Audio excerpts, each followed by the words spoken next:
8 शुरू कल हमने किया था और हमने देखा था कि मैनेजेरियल एनालिसिस के अंदर हमें 2 काम करने हैं, एक इंटरनल एनालिसिस है और दूसरा एक्सटर्नल एनालिसिस है। फिर हमने देखा कि इंटरनल एनालिसिस में किस तरह की चीज़ें पढ़नी है और एक्सटर्नल एनालिसिस में किस तरह की बातों को डिस्कस करना है। फिर हमने कहा कि इंटरनल एनालिसिस में ये तो जो एजेंडा था वो है, अगर हम नाम रख दें कि क्या क्या पढ़ना है तो हमें कैपेबिलिटी एनालिसिस करना है, बीसीजी मैट्रिक्स करना है, वैल्यू चेन है, एथिक्स है, और एक्सटर्नल में इसी तरह हम डिस्कस कर रहे थे। फिर हमने कल कैपेबिलिटीज से रिलेटेड ही कुछ बातों को शुरू किया कि स्ट्रेटजिक कैपेबिलिटीज क्या हैं, और फिर हमने कस्टमर नीड्स को आइडेंटिफाई करना सीखा। फिर हमने देखा कि कस्टमर जो है वो अपने डिसीजन कैसे ले रहा होता है, 4 P's की मदद से ले रहा होता है। फिर हमने उसको कस्टमर के टाइप्स को थोड़ा सा जिम्नन किताब में आ रहा था कि कंज्यूमर कौन लोग हैं, इंडस्ट्रियल कस्टमर कौन है और गवर्नमेंट एजेंसीज कौन है। इनको इसलिए डिस्कस किया जा रहा था कि इन तमाम कस्टमर की जो नीड्स हैं वो डिफरेंट हैं। इनको अगर हम अप्रोच करना चाहते हैं तो डिफरेंट बेसिस पर हम अप्रोच करेंगे। इस एंगल से थोड़ी सी गुफ्तगू हुई। फिर मार्केटिंग का एक कॉन्सेप्ट हमने थोड़ा सा डिस्कस किया कि मार्केटिंग का क्या मतलब है, और जब हम मार्केटिंग कर रहे हैं तो कस्टमर जो है वो कैसे एक मिक्स जो है वो उसको यूज कर रहा है। यानी कस्टमर 4 चीजें हमारे से चाह रहा है, प्रोडक्ट और फिर प्राइस और फिर प्लेस और फिर प्रमोशन। इन 4 चीजों के कॉम्बिनेशन से कस्टमर डिसीजन ले रहा है। फिर यहां हमने इसको लिखा कि हम ये सारी चीजें कैसे एनालिसिस करेंगे और कैसे ये काम आगे लेकर चलेंगे। यहां तक कल हम पहुंच गए थे। आज हमने डिस्कस करना है critical success factor for products and services. जी बताइए। हाँ, डिफरेंस क्या है? मार्केटिंग जो है, मार्केटिंग स्टार्ट होती है प्रोडक्ट की डेवलप करने से पहले की एक्टिविटी। ठीक है, हम कस्टमर की नीड को आइडेंटिफाई करते हैं और उस नीड के मुताबिक कस्टमर के लिए प्रोडक्ट तैयार करते हैं। सेल्स की एक्टिविटी शुरू होती है once the product has been prepared. आपने चाइना से एक चीज इंपोर्ट कर ली, अब आपने सोचा कि मैं क्या करूं, सेल्स की एक्टिविटी। इसको हम कहते हैं सेल्स एंड प्रमोशंस। सेल्स का टारगेट क्या होता है? To sell the goods.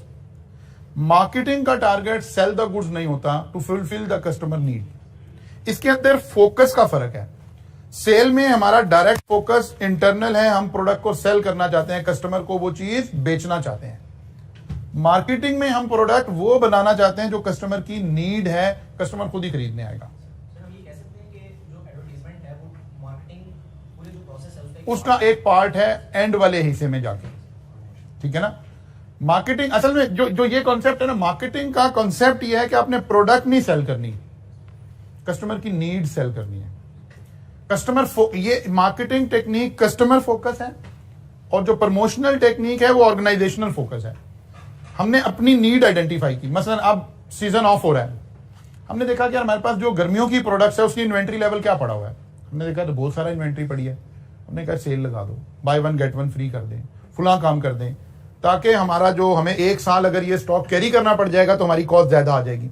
इस वक्त हमारा सारा फोकस अपनी इन्वेंट्री लेवल को रिड्यूस करने के ऊपर है। ये सेल की एक्टिविटी है, सेल जनरेट करना मकसद है। मार्केटिंग की एक्टिविटी ये नहीं है। मार्केटिंग की एक्टिविटी है कि प्रोडक्ट को जब आप लॉन्च करने जा रहे हो उस स्टेज पे खड़े होकर आप सोचें कि मैंने क्या करना है। कॉस्ट अकाउंटिंग में टारगेट कॉस्टिंग आ गई है आपके सिलेबस में। जैसे टारगेट कॉस्टिंग का कॉन्सेप्ट है ना कि आप डे फर्स्ट पर डिसाइड कर, अभी प्रोडक्ट नहीं बनी होती। टारगेट कॉस्टिंग भी क्या है? एक डिसीजन मेकिंग की टेक्निक है कि आप कहते हैं अगर ये प्रोडक्ट है, ये इतने की बिकेगी, इतना मेरा मार्जिन है, तो मेरे पास मैक्सिमम बजट ये है जिसके अंदर रहकर मैंने प्रोडक्ट बनानी है। ऐसे ही मार्केटिंग की टेक्निक प्रोडक्ट के शुरू होने से पहले स्टार्ट होती है, टू आइडेंटिफाई द नीड। वो हॉस्टल वाली एग्जांपल ध्यान में रखेंगे तो फिर क्लैरिफाई हो जाएगी बात। Critical success factor, CSF। Critical success factor are the factors that are essential to a strategic success of a business entity। वो कहते हैं कि क्रिटिकल सक्सेस फैक्टर का मतलब यह है कि हम आइडेंटिफाई करें कि हमारी ऑर्गेनाइजेशन में सक्सेस का म्यार क्या होगा, वो कौन से फैक्टर हैं जो सक्सेस जनरेट करेंगे। अब ये product to product, services to services, industry to industry vary करेगी। यानी ये भी इनडायरेक्टली हमें क्या बता रहे हैं कि क्या चीजें क्रिटिकल हैं कस्टमर के एंगल से। मतलब जब आप कोई प्रोडक्ट परचेज करते हैं तो आप समझे आप एक पैकेज परचेज करते हैं, उसके साथ कुछ पॉजिटिव एट्रीब्यूट्स आ रहे हैं और कुछ नेगेटिव एट्रीब्यूट्स आ रहे हैं। कस्टमर की नजर में क्या चीज इंपॉर्टेंट है उसको फोकस करेंगे तो ऑब्वियसली कस्टमर को अट्रैक्ट करना आसान हो जाएगा। कस्टमर को वो चीज सेल करना आसान हो जाएगी, ये भी इनडायरेक्टली उसी तरफ बात जा रही है, लेकिन बात के करने का अंदाज थोड़ा मुख्तलिफ है। A firm of account, अब एक एग्जांपल यहाँ कोट हुई, a firm of accountant has an office in major city of Pakistan. The partner are considering an expansion of the business by opening another office in another city 50 miles away. 50 kilometre दूर हम एक दूसरा नया दफ्तर खोलने की सोच रहे हैं। Partner want to expand their business, but they are cautious about investing in a project that might not succeed and might cost them a lot. वो कह रहे हैं हम ऐसा काम नहीं करना चाहते कि हमारे खर्चे बढ़ जाएं, एक्सपेंसेस बढ़ जाएं और सक्सेस ना हो। They have a meeting to discuss the factor that would be critical to success of the new office. वो कह रहे हैं अगर हम एक कंसल्टेंसी की फर्म, अकाउंटिंग की फर्म किसी 50 किलोमीटर दूर जाके खोल रहे हैं, तो क्या सक्सेस फैक्टर होंगे, क्या क्रिटिकल सक्सेस फैक्टर होंगे, ठीक है ना, हम क्या चीज प्रोवाइड करेंगे तो सक्सेस आ जाएगी। मसलन आप, ये तो अकाउंटिंग फर्म की बात होगी, आप फर्ज कर लें आपने सीए क्वालिफाई कर लिया है और आप एक सीए का कॉलेज ओपन करना चाहते हैं, तो आप एक लिस्ट बनाएंगे कि यार कॉलेज की सक्सेस में क्या क्या चीजें क्रिटिकल हैं। तो किसके शू से देखेंगे? कस्टमर के शू से देखेंगे, स्टूडेंट के शू से देखेंगे कि यार स्टूडेंट किस चीज को वेटेज दे रहा है और किस चीज को वेटेज नहीं दे रहा। मतलब फैक्टर तो बिजनेस में फैक्टर 50 हो सकते हैं कि ये भी है, ये भी है, ये भी है। कस्टमर किसको क्रिटिकल समझ रहा है, उसको फोकस करेंगे, वो प्रोवाइड करेंगे तो सक्सेस के चांस ज्यादा है। आप एक रेस्टोरेंट ओपन करने जा रहे हैं, अब आपने देखना है कस्टमर का फोकस क्या है, क्रिटिकल सक्सेस फैक्टर क्या है। आप एक ऑटोमोबाइल लॉन्च करने जा रहे हैं, तो व्हीकल खरीदते हुए कस्टमर के ध्यान में क्रिटिकल सक्सेस फैक्टर्स क्या है। अगर हम इनको एनालिसिस कर लेंगे, इनको एक्सप्लॉइट करेंगे, इनको एडवर्टाइज करेंगे, तो जाहिर है हमारे सक्सेस के चांसेस ज्यादा हो जाएंगे। लेकिन होता क्या है, आप एक लिस्ट बनाते हैं, जैसे यहां इस एग्जांपल के अंदर हो रहा है कि उन्होंने कहा they prepare the following list of factor. उनके ख्याल में employing top quality accountant for the new office, कि अगर हमारे पास अकाउंटेंट जो है वो अच्छे होंगे, टॉप क्वालिटी के होंगे, तो ये क्रिटिकल सक्सेस फैक्टर हो सकता है। Obtaining a minimum number of corporate clients, कि कॉर्पोरेट क्लाइंट्स हमारे पास कम से कम फर्ज किया 10 क्लाइंट होंगे तो फिर हम कामयाब हो जाएंगे। Number 3, obtaining a minimum number of private individual client. Corporate client का मतलब है बड़ी कंपनी और नीचे जो है वो छोटे client. Offering a full range of audit and accounting services, वो कहते हैं कि एक अहम बात यह भी है कि हम फुल रेंज ऑफ सर्विसेज कर रहे हो। यानी अगर एक अकाउंटिंग फर्म है तो अकाउंटिंग फर्म नॉर्मली किस तरह के काम कर रही है, ऑडिट कर रही है, टैक्सेशन कर रही है, एडवाइजरी कर रही है, आईटी का आजकल काम कर रही है, ठीक है ना, ईआरपी के ऊपर काम कर रही है। फिर टैक्सेशन के अंदर वो इनकम टैक्स भी कर रही हो, वो सेल टैक्स भी कर रही हो। अब जब जिस दौर में हमने क्वालिफाई किया था, तो जो चार्टर्ड अकाउंटेंट थे ना, क्योंकि सेल टैक्स नया नया लॉ आया था, वो सेल टैक्स का सर्विसेज नहीं प्रोवाइड करते थे। तो जो बड़ी फर्म्स थी वो सिर्फ इनकम टैक्स की सर्विसेज प्रोवाइड करती थी। तो हम जो उस वक्त नए एंट्रेंट्स थे, हमने क्या किया, हमने सेल टैक्स की सर्विसेज प्रोवाइड करना शुरू कर दी, तो हमें एक जगह मिलना शुरू हो गई और आहिस्ता आहिस्ता फिर आप गेन करके। वो कह रहे हैं कि अगर सारी सर्विसेज होंगे, offering full range of services, तो फिर हम उसको कंप्लाइंस वो बेटर परफॉर्म करेंगे। Locating the new office in attractive city centre premises, वो कहता है कोई मेन जगह पर, कोई मेन हब पर आप अगर आपको ऑफिस मिलेगा तो ये भी एक सक्सेस फैक्टर हो सकता है। मसलन जी लाहौर में आपने आईटी का ऑफिस खोलना है, तो सबसे बेस्ट जगह क्या हो सकती है, अल्फा क्रीम टावर, कि जो एक टावर कनेक्टेड इस बात के साथ है, ठीक है ना। इसी तरह कराची में आपने कोई ऑफिस, तो कराची की जो कोई बड़ी बिल्डिंग है, कोई बैरियर टावर है, कोई फला है, उसके अंदर हो सकता है। अब ये एक ख्याल किया जा रहा है कि यार ये चीजें हैं जिनके ऊपर हमारी सक्सेस डिपेंडेंट होगी। अब यहां एक प्रॉब्लम रह गया जरूर कि सक्सेस फैक्टर हमने अपने एंगल से देखते हैं कि कस्टमर के एंगल से देखते हैं, तो कस्टमर के एंगल से देखते हैं। All these factor could be important and might help the new office to be success, however not all of them might be critical to the success. वो कह रहे ये लिस्ट ठीक है, ये सक्सेस फैक्टर हो सकते हैं, but we are not locating success factor, we are locating critical success factor which are essential, which are critical। बाकी कुछ चीजें हैं जब इंसान को मिल रही हैं तो बड़ी अच्छी बात है, लेकिन कुछ चीजें अगर वो नहीं मिल रही हैं तो जो मेन कोर क्रिटिकल बात है वो तो बड़ी अहम जरूरत होगी। मसलन आप क्लास में पढ़ने के लिए आए हुए हैं, आप एमएफए की क्लास में बैठे हैं, तो यहां क्रिटिकल सक्सेस फैक्टर क्या होगा, ठीक है ना, टीचर, और टीचर के अंदर रहते हुए कि वो टीचर आपको बुक, किताब, आई कैप का पेपर, आई कैप से पास होना, ये क्रिटिकल सक्सेस फैक्टर है। लेकिन अगर वो इसके साथ कुछ चीजें और भी आपको प्रोवाइड कर रहा हो, कोई शोर प्रोवाइड कर रहा हो, कोई बेसिक नॉलेज प्रोवाइड कर रहा हो, तो बड़ी अच्छी बात है। लेकिन अगर बेसिक नॉलेज ज्यादा हो गया और पेपर नहीं पास हो रहा, तो हमें फोकस कहां करना है? क्रिटिकल सक्सेस फैक्टर पे फोकस करना है। तो कह रहा है कि सारे के सारे फैक्टर नहीं, बल्कि हमें क्रिटिकल फैक्टर ढूंढ रहे हैं। If partner can agree which factor are critical to success, they can concentrate on setting reasonable target for each key factor and making every effort to ensure that these factors are achieved. अब हमने focus रख रहे हैं business में। तो अगर हमारे पास 50 factor हैं और हमने उन 50 में से 10 को हाईलाइट कर लिया कि ये क्रिटिकल है, उसका मतलब है हमारा ज्यादा फोकस इन 10 पर होना चाहिए, क्योंकि दे आर क्रिटिकल। बाकी भी हैं, उनको भी देखना चाहिए, लेकिन हमारा ज्यादा फोकस किस पर होना चाहिए? क्रिटिकल फैक्टर पर होना चाहिए। When management are analyzing a market and customer in the market, they should try to understand which factor are essential to success in business in the market and which factor are not so important. आप अपने competitor को देख रहे हैं, बाकी लोगों को देख रहे हैं, मार्केट में देख रहे हैं और एनालाइज कर रहे हैं कि यार कुछ कंपनीज बड़ी सक्सेसफुल जा रही हैं, कुछ उतनी सक्सेसफुल नहीं जा रही हैं। तो ट्राई टू अंडरस्टैंड कि कौन से फैक्टर हैं जो क्रिटिकल हैं सक्सेस के अंदर, और वहां से आप उनको लेकर आइए। Strategic success is achieved by identifying the critical success factor and setting target for performance linked to these critical factor. एक टर्म और हम यूज करते हैं ना, KPI, की परफॉर्मेंस इंडिकेटर। अब अपने एम्प्लॉइज के लिए क्या करते हैं? एक KPI सेट कर देते हैं कि भाई हम आपकी परफॉर्मेंस ऐसे मेजर करेंगे, आप परफॉर्म करें। जैसे जो सेल्स के लोग हैं, उनकी परफॉर्मेंस कैसे मेजर हो रही होती है? सेल्स है, कितनी सेल लेकर आ रहे हैं। एक इंश्योरेंस एजेंट है, उसकी परफॉर्मेंस कैसे मेजर हो रही है? वो कितनी इंश्योरेंस पॉलिसीज लेकर आ रहा है, ठीक है ना। तो कह रहे हैं कि हर बिजनेस में हमें KPIs आइडेंटिफाई करने हैं। क्रिटिकल सक्सेस फैक्टर के बाद हम अगला काम हमारा क्या होगा? उसके अगेंस्ट हम KPI, की परफॉर्मेंस इंडिकेटर बना लें कि यार हम आपकी परफॉर्मेंस ऐसे मेजर करेंगे। यहां से पता चलेगा आप अच्छा परफॉर्म कर रहे हो या अच्छा परफॉर्म नहीं कर रहे। फिर इसी सारे कॉन्सेप्ट को अब उसने एक दो इंडस्ट्री का आपके साथ ना नॉलेज देने की कोशिश की, ताकि आपको कोई सवाल आए तो उसका थोड़ा सा आपको आइडिया हो। मसलन उसने एक बात यहाँ अकाउंटिंग फर्म की कर दी, ताकि आपको अंदाजा हो जाए कि यार अकाउंटिंग फर्म में किस तरह की बातों से हमारा डिस्कशन चल रही होगी। फिर उसने अगली कर दी एक स्पोर्ट्स कार की। फिर ये एक कार मैन्युफैक्चरर है, ऑटोमोबाइल है, और वो स्पोर्ट्स कार बना रही। अब ना स्पोर्ट्स कार में क्या की फैक्टर होंगे जी?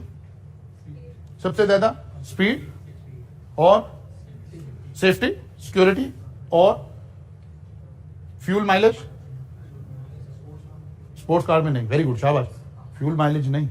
अब ये स्पोर्ट्स कार ना होती तो mileage is a very important, लेकिन जब स्पोर्ट्स कार की बात हो रही है वहां तो माइलेज, वहां तो फ्यूल कंजम्पशन का जिक्र नहीं आएगा ना। तो हमें देखना है what are the key factor. अब ऑटोमोबाइल इंडस्ट्री में fuel is a very important, mileage is a very important, लेकिन यहां बिल्कुल भी इंपॉर्टेंट नहीं होगा, यहां स्पीड इज द की। तो ये बात समझाने की कोशिश हो रही है कि अच्छा प्राइस भी हो सकती है कि आप अगर आप कंपेटिटिव एडवांटेज लेना चाहते हैं तो आप कहें जी हमारी गाड़ी की मैक्स स्पीड ये हो सकती है, सिक्योरिटी फीचर्स ये हैं, लेकिन प्राइस जो है वो 5% कम है, 10% कम है। तो ये आपके की फैक्टर हो सकते हैं। तो इस तरह की एग्जांपल्स का यही मतलब होता है कि थोड़ा सा आपको डिफरेंट बिजनेसेस सोचने की आदत हो जाए। और अभी क्योंकि नई नई अटेम्प्ट्स हैं तो अभी इतना ज्यादा पेपर मुश्किल नहीं आएगा, लेकिन फिर भी चंद बिजनेसेस आपको जरूर आम लाइफ के आपके ध्यान में होने चाहिए। सबसे ज्यादा वही अकाउंटिंग फर्म, CA का कॉलेज, ठीक है, जो और वो एग्जांपल जो एग्जामिनर ने कोट कर दिया, जैसे स्पोर्ट्स कार है उसने कोट कर दी। फिर उसने एक बात और की, उसने कहा जी पार्सल डिलीवरी सिस्टम। उसने कहा जी इस तरह के सिस्टम के अंदर क्या चीजें की सक्सेस होंगी? डिलीवरी टाइम और ट्रैकिंग सिस्टम, कि कस्टमर को हम कितनी बेटर ट्रैकिंग प्रोवाइड कर रहे हैं। आप देखिए TCS से कोई पार्सल भेजें और TCS और किसी आम कंपनी में फर्क क्या है? ट्रैकिंग का। बाकी पार्सल शायद तकरीबन सेम टाइम में डिलीवर कर देते हैं, लेकिन the way TCS is handling और DHL इज हैंडलिंग, तो वो लोकल कंपनी से आप कंपेयर करें, बाद दफा लोकल कंपनी जल्दी डिलीवर कर देती है, लेकिन सेटिस्फेक्शन लेवल उस तरह नहीं आ रहा होता, ठीक है ना। फिर ये कंपनीज आपको फौरन से आप कोई काम करते हैं तो वो, क्योंकि ये बड़ी कंपनीज है, वो सारी चीजें समझ रही हैं कि यार ये कैसे होना है। मसलन मेरे भाई इंग्लैंड में होते हैं, उनके एक दोस्त आए हुए थे, उन्होंने कुछ ग्लासेस यहाँ से बनवाए, तो वो मैंने वो उन्हें सेंड करने थे कराची। तो मैं TCS के पास गया तो उसने फौरन से कहा, उसने कहा सर इनकी प्राइस क्या है? मैंने उसे बताया, कहता सर ये काफी कॉस्टली है, आप इसकी इंश्योरेंस करवा दें, आपका 1000 रुपया लगेगा, लेकिन ये आपका तकरीबन 80-85 हज़ार रुपया अगर हैंडलिंग में कहीं आगे पीछे होगा काम तो आपका वो सेफ हो जाएगा। अब ये सारे काम एक बड़ी कंपनी देख रही होगी। अब उसका ये बताना, अगरचे मेरा जो बिल बन रहा है उसमें 1000 ऐड हुआ, लेकिन उस वक्त मुझे भी लगा कि यार क्या जबरदस्त इसने बात की है। तो अब ये सारे काम बड़ी कंपनीज कर रही होंगी, छोटी कंपनीज नहीं कर रही होंगी। तो आपने देखना है कि कस्टमर के शू में जाकर उस वक्त कस्टमर की नीड्स क्या होंगी। वो मुझे ना भी बताता तो शायद मुझे एहसास भी ना होता कि यार इन क्लासेस को इंश्योर्ड होकर जाना चाहिए था, यहां से कराची तक ही जाना था उन्हें।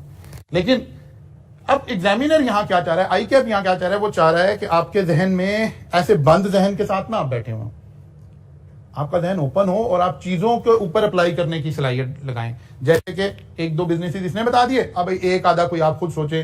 लाइक हम कहते हैं जी एक रेस्टोरेंट ओपन करना, तो उसके क्रिटिकल सक्सेस फैक्टर क्या हो सकते हैं, ठीक है ना।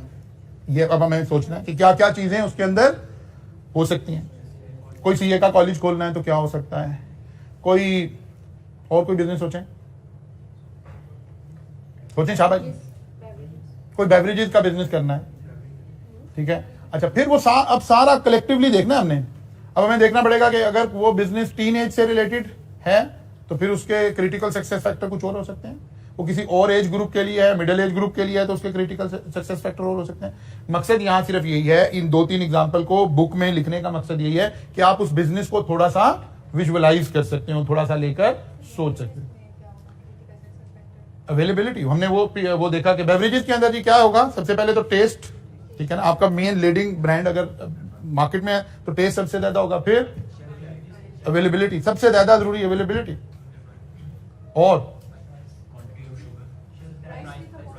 क्वांटिटी ऑफ शुगर, और अगर हम हेल्थ और उसको सारे को साथ कर लें तो फिर हम कहेंगे कि अच्छा जी इसके साथ सर्टिफिकेशन और फलां चीज ये इसके केपीआई हो सकते हैं।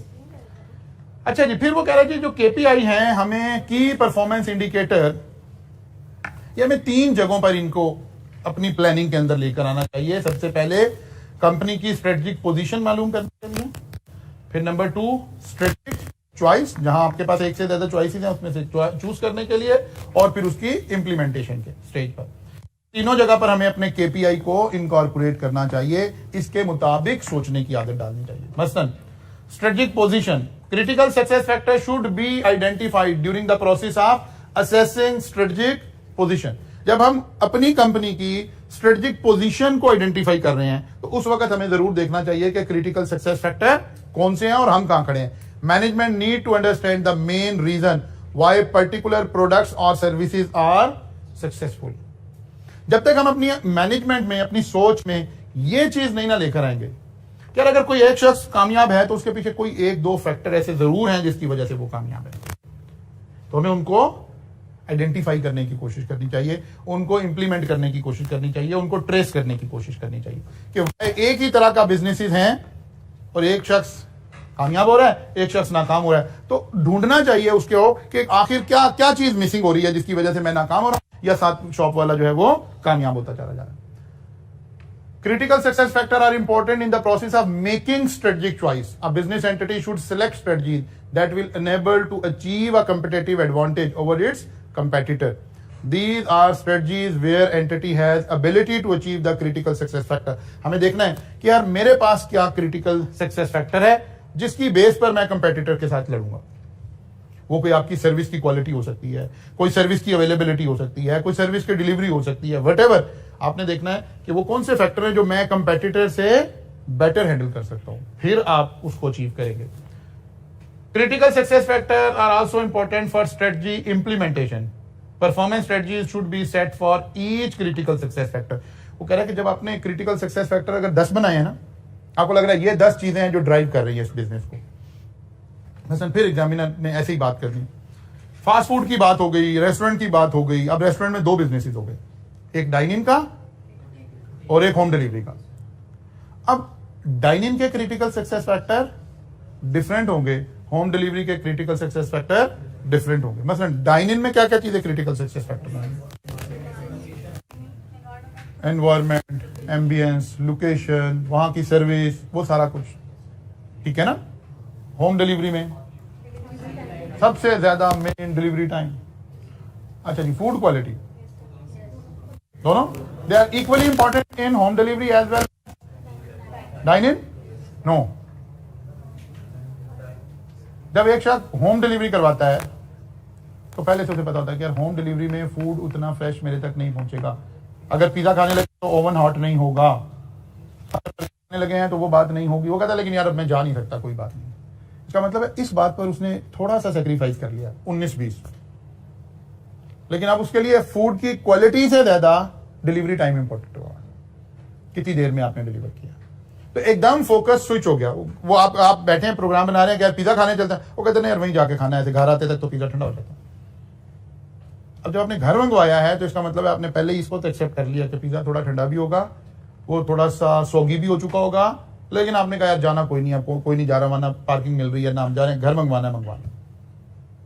अब टाइम ज्यादा क्रिटिकल सक्सेस फैक्टर में कन्वर्ट हो गया। एक्चुअली वो यही कह रहा है कि आपको हर क्रिटिकल सक्सेस फैक्टर को पहले सेपरेट करना है और फिर उसका टारगेट बनाना है कि यार अच्छा जी अब हम डिलीवरी टाइम क्या है, हमारा टारगेट क्या है।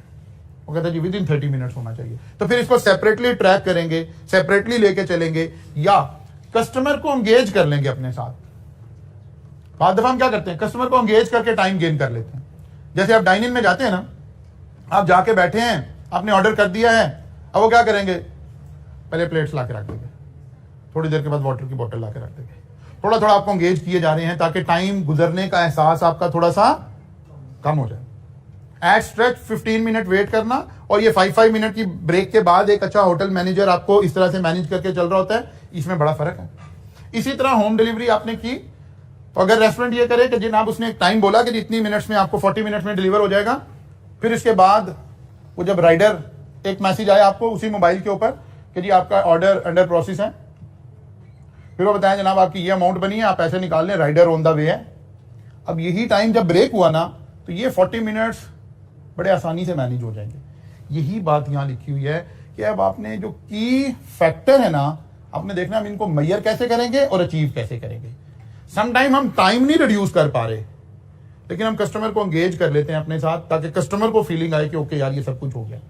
और फिर उसके बाद आपने 30 मिनट्स के बाद जब उसने कस्टमर ने ऑर्डर डिलीवर किया, उसके 30 मिनट के बाद आपको कॉल आ गई आफ्टर सेल की कि जी बताइए जी आपको फूड कैसा लगा, या मैसेज आ गया, आप उसको रेट कर दें, तो ऑब्वियसली ये कस्टमर थोड़ा सा क्या होगा, सेटिस्फाइड होगा, क्योंकि आप इसको कस्टमर सर्विस बेहतर प्रोवाइड कर रहे हैं। तो क्रिटिकल सक्सेस फैक्टर कह रहे हैं हमें इन तीनों स्टेजेस के ऊपर इसको लेकर चलना पड़ेगा। फिर एक जॉनसन मैनेजमेंट अकाउंटेंट है, उन्होंने इसी सारी बात को, जितना कुछ हमने पढ़ा है, इसी सारी बात को उन्होंने एक ऐसी अपना एक मॉडल बना दिया। उन्होंने कहा यार ये 6 स्टेप्स हैं, इनको फॉलो करके हम क्या कर सकते हैं, क्रिटिकल सक्सेस फैक्टर की मदद से कंपेटिटिव एडवांटेज ले सकते हैं।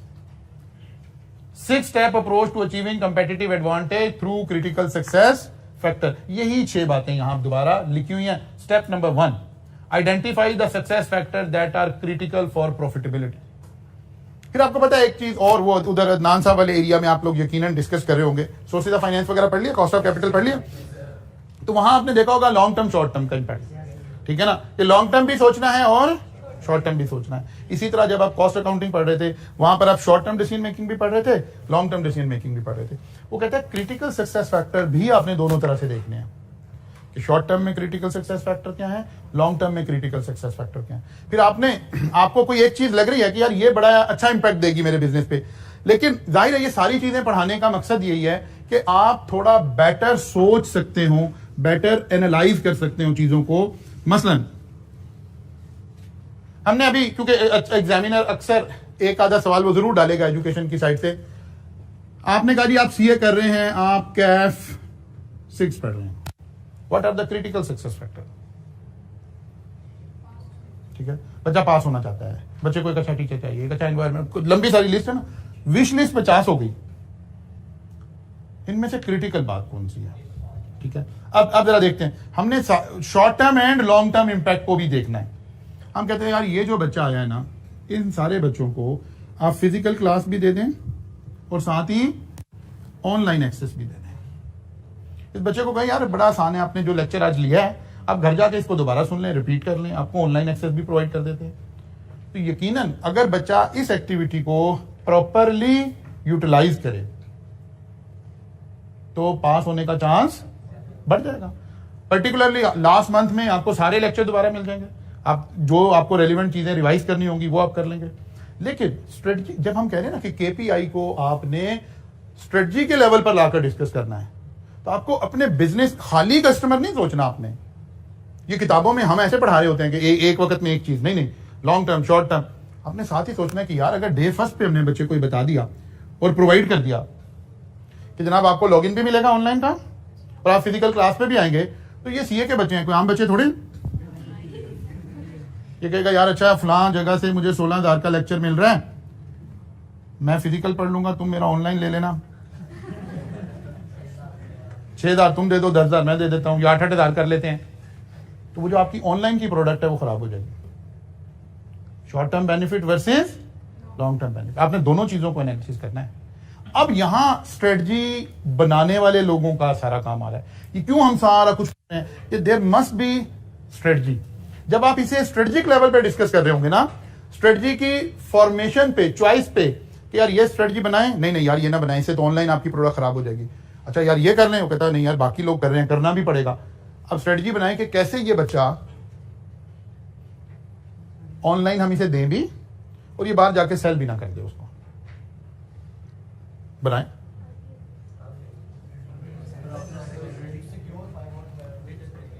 एक तो आ गया ना सिंगल डिवाइस, वो तो आ गया, चलो जी, जैसे ऑलरेडी हम कर रहे हैं, सिंगल डिवाइस आ गया।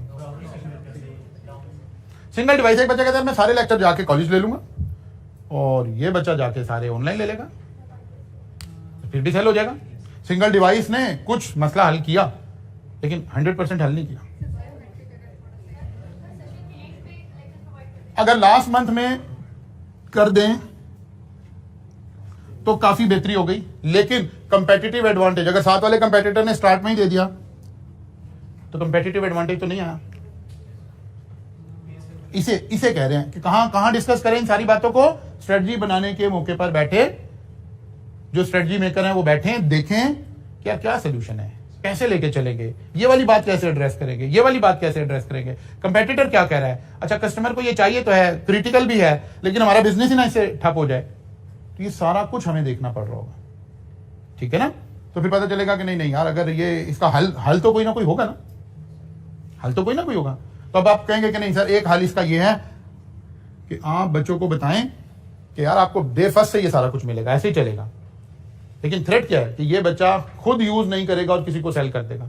इसे बताएं कि यार there are some lecture, almost 20% lecture होंगे जो एडिशनल प्रैक्टिस होगी, जो क्लास में कंडक्ट नहीं होंगे, आपको बराह रास्त LMS पे मिलेंगे। सारा सिलेबस मैंने पढ़ा दिया है।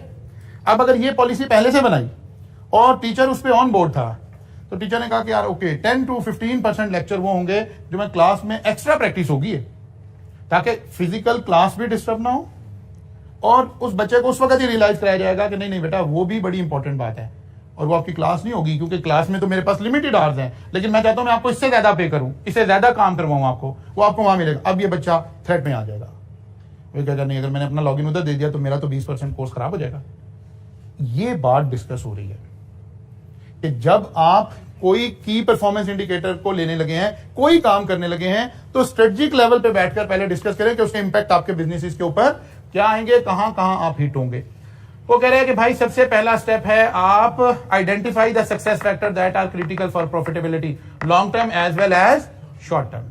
It is useful to think about the customer need and 4 P's of the marketing mix when trying to identify critical success factor for product or service. वो कहते हैं पहला स्टेप तो ये कर लो। अब ये इसने ऐसे ही अपना एक फजूल सा जी उसका इंपैक्ट देखना है कि लॉन्ग टर्म में इंपैक्ट क्या आएगा, शॉर्ट टर्म में इंपैक्ट क्या है। बाद दफा आप शॉर्ट टर्म में इंपैक्ट ले लेंगे पॉजिटिव, लॉन्ग टर्म में क्या होगा। मसलन आप कहते हैं जी हमारा प्रोफेशन प्राइस सेंसिटिव है, लेट्स अज्यूम कंपटीशन आया, आपने कहा यार ये सारा सेक्टर प्राइस सेंसिटिव है, आपने कहा यार प्राइस रिड्यूस करके 8,000 रुपया कर दें, खुद ही बच्चा रिटेन हो जाएगा। ओके उस सेशन में तो हो जाएगा, फिर अगले सेशन में प्राइस बढ़ाएंगे कैसे। एक दफा प्राइस कम कर देंगे तो फिर दोबारा वापस प्राइस लेकर जाना भी मुश्किल हो जाएगा। तो आपने सारे इंपैक्ट देखने हैं, इनमें से किसी भी बात को करते वक्त शॉर्ट साइटेडनेस का मुजाहरा नहीं करना, बल्कि लॉन्ग टर्म विजन और शॉर्ट टर्म दोनों बातों को साथ लेकर चलना। फिर वो कह रहा है identify what is necessary the critical competency. वो कह रहा है जो ऊपर आपने बात की है ना क्रिटिकल की बात है, अब आपने देखना हमारे पास ये कंपिटेंसीज भी हैं। अभी हम डिलीवरी सिस्टम की बात कर रहे थे, हमने कहा यार बड़ा अहम है, अगर होम डिलीवरी का बिजनेस करना है तो उसमें सबसे क्रिटिकल सक्सेस फैक्टर क्या है, डिलीवरी टाइम। तो सबसे पहले आप एवेल्युएट करें कि क्या ये क्रिटिकल कंपिटेंसी आपकी ऑर्गेनाइजेशन में मौजूद है। वो कहते हैं नहीं यार, हमारे पास तो 3 राइडर हैं, एक राइडर ऑर्डर लेके गया होता है, पीछे से ऑर्डर आ जाता है, तो फिर मुझे कहते हैं जी अच्छा जी अभी राइडर आता है तो भिजवाते। तो फिर आपको समझ भी आ रही है कि ये क्रिटिकल सक्सेस फैक्टर है, लेकिन आप इसको इंप्लीमेंट नहीं कर पाएंगे बिकॉज कंपिटेंसी मौजूद नहीं है। या आपको पता चला कि यार जिस मार्केट में मैं काम कर रहा हूं ये प्राइस सेंसिटिव मार्केट है, लेकिन आपको पता है कि मेरे पास मतलब कोई टेक्सटाइल है, कोई भी बिजनेस है, लेकिन मेरे पास जो प्लांट एंड मशीनरी इंस्टॉल्ड है वो प्राइस सेंसिटिव प्रोडक्ट नहीं बना सकता, मैं तो कॉस्ट को बहुत ज्यादा रिड्यूस ही नहीं कर सकता, मेरे पास एफिशिएंट प्लांट्स मौजूद नहीं है, मेरा जो प्रोसेसिंग सिस्टम है वो एफिशिएंट नहीं है। तो आपको समझ भी आ रही हो तो फिर अभी आप फिलहाल इसके ऊपर काम नहीं कर सकते। तो हमने देखना है कि क्रिटिकल कंपिटेंसी भी मौजूद है कि नहीं है हमारे पास। तो यहां कुछ उसने एग्जांपल दी, मसलन if a critical success factor is low sale price, critical competency might be strict control over cost। तो अब देखिए क्या आपके पास कंट्रोल ओवर कॉस्ट है। अब बाद इंडस्ट्री ऐसी होती है कि अगर आप प्लांट ए पे चले गए, प्लांट बी पे चले गए, मसलन आप पावर जनरेशन की बात कर लें, अगर आपने पावर जनरेशन की ही फर्नेस ऑयल से हुई है तो फिर तो आप कॉस्ट कंट्रोल नहीं कर सकते, आपकी तो कॉस्ट तो आएगी। हाँ, अगर आपकी हाइड्रल है, सोलर है, विंड है, तो फिर आप कॉस्ट को कंट्रोल कर सकते हैं, कॉस्ट आपकी रिड्यूस हो सकती है। तो देखना पड़ेगा उस बिजनेस मॉडल में वो कोर कंपिटेंसी आपके पास क्रिटिकल कंपिटेंसी मौजूद भी है या नहीं है। If a critical success factor is prompt delivery after receipt of order, a critical competency might be either fast production cycle और मेंटेनिंग एडिक्वेट इन्वेंटरी। वो कहता है जी पहली बात, आप क्विकली कैसे परफॉर्म करेंगे। जैसे मैंने आपको पहले इससे एग्जांपल दी थी मैकडोनल्ड की ड्राइव थ्रू की, कि अब आपको देखना है कि अगर आप ड्राइव थ्रू सर्विसेज देना चाह रहे हैं तो क्या इंटरनली कोर कंपिटेंसी मौजूद है, क्या आप ये सारा काम मैनेज कर लेंगे। आपका इक्विपमेंट वैसा होना चाहिए। अब आपके पास 2 ही ऑप्शन है, या तो आपका प्रोडक्शन साइकिल बड़ा तेज हो या आप चीजों की इन्वेंट्री को होल्ड कर सकते हो। फिर आपको देखना पड़ेगा आप किस बिजनेस में काम करें। कुछ बिजनेसेस में इन्वेंट्री तो होल्ड नहीं की जा सकेगी, आप पिज्जा बना के तो नहीं रख सकते, फास्ट फूड बना के तो नहीं रख सकते, इसका मतलब है वहां इन्वेस्टमेंट करना पड़ेगा, फास्ट प्रोडक्शन साइकिल के ऊपर कहीं इन्वेस्टमेंट करनी पड़ेगी। फिर वही टेक्निक लगानी पड़ेगी कि कहीं बीच में कस्टमर को हमने टाइम भी गेन करना है, कहीं बीच में ब्रेक कर लें, ऑर्डर एक जगह ले लें, पैसे दूसरी जगह ले लें, फिर तीसरी विंडो पे जाकर ये सारा काम करें, ताकि थोड़े थोड़े से 1 मिनट 1.5 मिनट के जो गैप्स क्रिएट होंगे उसी के जरिए से आप चीजों को मैनेज करने में कामयाब होंगे। तो इसका मतलब यह है कि आपने खड़े होकर बात नहीं कर देनी ऐसे, पहले आपने देखनी है हमारे पास क्रिटिकल कंपिटेंसी भी मौजूद है या नहीं है। फिर आ गया जी step number 3, the entity should develop the level of critical competency. उसको डेवलप करें, अगर नहीं है और जाहिर है जाना है आपने तो फिर आप क्या करें, डेवलप करें, उस लेवल को अचीव करने की कोशिश करें। स्टेप 4 आ गया, एप्रोप्रिएट की परफॉर्मेंस इंडिकेटर आइडेंटिफाई करें। क्या डिलीवरी टाइम हमारा मेन है, तो अब ये मेजर कैसे होगा। अब सारा स्टाफ आपका जो है उस वक्त इसी उसके ऊपर हो कि स्टाफ की सारी परफॉर्मेंस इसके ऊपर हो रही हो, आपका मैनेजमेंट इंफॉर्मेशन सिस्टम आपको ये प्रोवाइड कर रहा हो कि आज हमारे रेस्टोरेंट में कितने ऑर्डर आए थे और वो कितने टाइम पे डिलीवर हुए थे। फिर आपको देखना पड़ेगा कि कितने टाइम पे डिलीवर हुए थे, कैसे पता चलेगा, आपको देखना पड़ेगा मेरी कोर कंपिटेंसीज। अब इस वक्त जो अच्छी फास्ट फूड चेन आपकी कंट्री में भी ऑपरेट कर रही है, वो जब आपको ऑर्डर डिलीवर करता है तो वो वहां आकर पंच करता है उसको, ताकि टाइम नोट हो जाए। जैसे ही वो ऑर्डर आपको डिलीवर करता है फिर वो वहां लाकर पंच करता है कि ये ऑर्डर डिलीवर हो गया। जैसे ही आप फोन कॉल करते हैं वहां से ऑर्डर ट्रैक होना शुरू होता है उस रेस्टोरेंट के अंदर। वो यहां से लेकर यहां तक के हर टाइम का एनालिसिस करने की पोजीशन में है। इसका मतलब है अब अगर उनका केपीआई ये है तो फिर वो इसके ट्रैक भी कर सकते हैं, इसको मेजर भी कर सकते हैं। फिर वो कह रहे हैं step 5, give emphasis to develop critical competencies for each aspect of performance so that competitor will find it difficult to achieve matching level of competence. वो कह रहे हैं अब एक ही चीज के पीछे ना पड़ जाए। आपने कहा जी डिलीवरी टाइम शॉर्ट होना चाहिए, डिलीवरी टाइम शॉर्ट होना चाहिए, तो पता चले फूड क्वालिटी जो मर्जी हो जाए। नहीं, जो मर्जी ना हो जाए। फूड क्वालिटी की इंपॉर्टेंस में कोई 2 दर्जे की डिक्लाइन आई है, इसका यह मतलब नहीं है आप जो मर्जी भेज देंगे तो चल जाएगा, जैसा मर्जी भेज देंगे। नहीं, वो कह रहे हैं हर एरिया में अलग अलग सोचना पड़ेगा। इस एरिया की कंपिटेंसी कैसे आएगी, इस एरिया को कैसे हैंडल करेंगे, इस एरिया को कैसे हैंडल करेंगे। और फिर लास्ट स्टेप बता रहे हैं, monitor the firm achievement of its target KPI and also monitor the competitive performance of competitor. ये वो जो आइंस्टाइन ने थ्योरी ऑफ रिलेटिविटी प्रोवाइड की थी ना, ये बिल्कुल वही बात है कि सारी चीजें कायनात में रिलेटिव हैं। आपकी फर्म में 1 घंटे में होम डिलीवरी हो रही थी, कंपेटिटर 40 मिनट में दे रहा था। आपने कहा यार नहीं, डिलीवरी टाइम बड़ा इंपॉर्टेंट है। आपने सारा कुछ ये 6 स्टेप लगा के पहुंचे, आप 40 मिनट पे आप भी आ गए, पता चला कंपेटिटर 25 पे जा चुका हुआ है, तो वो तो फिर आप लेट हो गए। ये आखिरी पॉइंट ये है कि आपने कंटिन्यूसली इस पर देखना है कि असल में रिलेटिव गुफ्तगू हो रही है सारी की सारी। मिनट 35, 40, 50 का जिक्र नहीं हो रहा है, कंपेटिटर क्या कर रहा है और आप क्या कर रहे हैं, कंपैरिजन में ये सारी गुफ्तगू हो रही है। तो कल आएंगे तो अब कंपैरिजन करना सीखेंगे कि कंपेटिटर के साथ जब हमने कंपैरिजन करना है, या किसी अपने डिपार्टमेंट के साथ कंपैरिजन करना है, या किसी साथ बैठे हुए स्टूडेंट के साथ कंपैरिजन करना है, तो उसका तरीकाकार क्या है और वो काम कैसे करेंगे। कल मुलाकात होगी इंशाल्लाह।